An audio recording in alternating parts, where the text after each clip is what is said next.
子反复咳嗽1年多了，白天也咳，晚上也咳，上半夜咳嗽为主，下半夜好一点。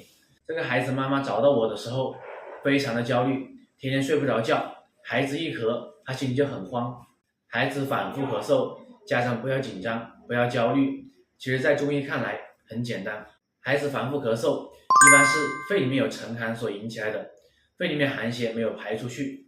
因为打针、抗生素、雾化，大部分都是清热解毒的为主，所以他对于寒性的疾病没有治疗的办法，所以小孩子咳嗽才会反反复复。中医只要对症的话，3、5剂就能看到一个明显的效果。我们中医要用温药把寒邪给散出来，后期的话慢慢调理脾胃，恢复的一个脾肺的一个气，小孩子咳嗽自然而然就能止得住。